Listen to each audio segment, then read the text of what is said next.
2012-yili og'irqi zaman bo'ladi degan kino chiqqan vaqtda siz nerediniz? 2012-yili 12-oyning 21-i shu kun kechda siz nima ish qilayotgan? Sizmi sal qo'rqqan, mashta bo'lib qolammi deb bir ensirab bir ishlar bo'lganmi? Men shu vaqtingizda oliy maktabda o'qiyotgan vaqtim yotoq tutdim. Yotoqdagi bolalar bilan biz xeyl munozirlashgan shu kunchu. Endi Arlinyar Shije Moru degan bu film chiqishdan burunlar shundaq bir g'ulg'ul qo'zg'agan. Shunami chunki bu filmning ishlanishi Maya madaniyatidagi shu mayaliklarning qoldirgan ogohlantirish so'zi deymizmi? Shuningdan chiqqan. Bularning bu qoldirgan ogohlantirishida 5 va buning oldin 4ti tarixda isbotlangan. Amaliyot o'tgan, yuz bergan haqiqatan. Faqat men 5-inchisi qilib qolgan-chu. Şuna bu to'g'risida nurg'un tahlillar va asli anda bo'lgan u vaqt biz parallel yujo'ga o'tib ketgan. Uning keyinda 1884-yildagi 1-oyning 15-ning keyingi chislari shun yo'q oraliqdagi 5 kun yo'qolib ketgan. Bu naq 2013-yilda vaqt mayaliklar bizni qutqizib qilish uchun anda qilgan. Shuning bilan menda har xil tahlillarni sizlar ko'rganmi? Men ko'rgan. Bu film haqiqatan jiddiy qiziqarli, yaxshi ishlangan. Eng dastlab 2009-yilda bu olimlar bir tekshirish yapardi. Quyosh bo'rinining bag'ansir kuchayib ketganligi, yer shar yadrosining bag'anch isib ketganligi, shuning bilan yer ostidan chiqayotgan suvlarning bir qaynoq holati chiqayotganligidan boshlandi geologik tekshirishdan.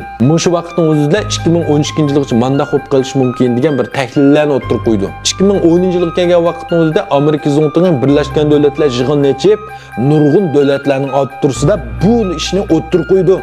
Shundaq ish bo'ldi, kelgusi biz yer sharini qutuldirib qolish uchun qanday qilishimiz kerak? Yer shari endi yo'qolib ketadigan o'xshaydi. Hamma davlatdagi olimlarning to'plagan tajribalari, sinoqlari bularni o'tirib qo'yib, bular hamkorlashadi. Shuning bilan bular nima keldi? Davlatimizga Shizangga keldi.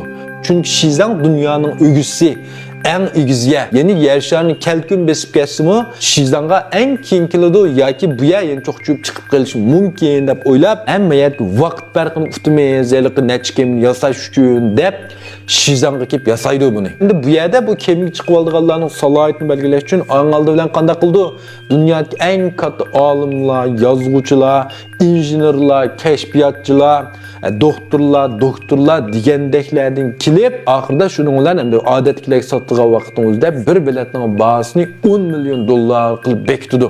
Ma vaqtda pulning kuchini ko'rsatib qo'ydi-ku. Chunki bu kemini yasash uchun nurg'un mablag' ketgan. Odamlarni chiqarib olish asla mumkin emas. Chunki bularning ichida tanlash berish kerak. Hamda nurg'unlar mash kinoning javdus ko'rgandan keyin boylar degan yenil vahshi mandaq bu deb o'ylaydigan bir xilolat shakllanib qoldi odamda. Menmi boshlashda o'ylagan. Lekin haqiqiy o'ylab baqsa, buning xatosi yo'q. Hamda hamma odamdan akatkil bo'lmaydi.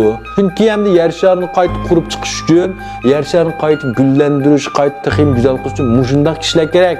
Eliqdek sarang-surung vang'unlar kerak emas u vaqtda. Uning keyindan buningdan eshib qolganiga yana mablag' kerak bo'lganligi uchun boylarni pulun 90 million to'lab chiqdi. Chunki bu boylarmi pishib bitilgan bir savdogarlar, aniqlar. Demak, yer sharini keyingi gullanishida savdogarchilik, korxonchilik, shirkatlar muhim rol o'ynaydi.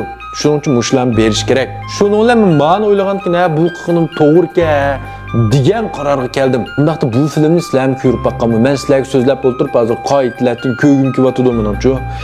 Uning keyinda bu yerda Maya madaniyati, Maya ikrami, Maya yozuq to'g'risida qiziqamsizlar. Bu to'g'risida nimalarni bilsizlar.